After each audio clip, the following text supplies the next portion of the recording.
Malugod na tinanggap ng Police Regional Office 6 ang inihandog na mahalagang kagamitan ng cast ng pelikulang Beyond the Call of Duty na pinangunahan ng direktor nito. Alamin ang iba pang detalye mula kay Patrolwoman Justin May Halores.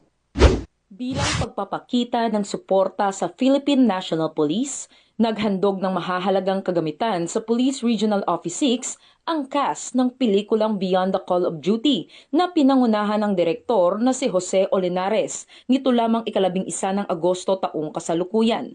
Ginanap ang turnover ceremony sa Pro 6 Multipurpose Hall kung saan personal na tinanggap ni Police Brigadier General Alexander G. Mariano, Deputy Regional Director for Administration, sa ilalim ng superbisyon ni Police Brigadier General Josefino D. Ligan, Regional Director ng Pro 6, ang donasyon ng mga essential equipments. Kabilang sa mga binigay ay mga bagong printer at DSLR camera na makakatulong sa pagpapabuti ng dokumentasyon, komunikasyon at operasyon sa Pro 6.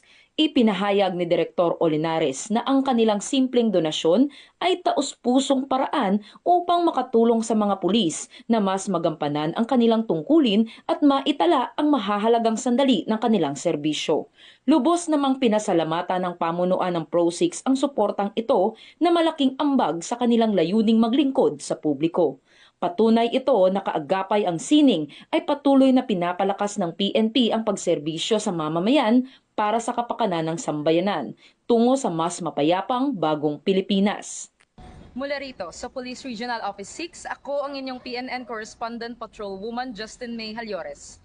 Alagad ng batas, tagataguyod ng Balitang Pulis.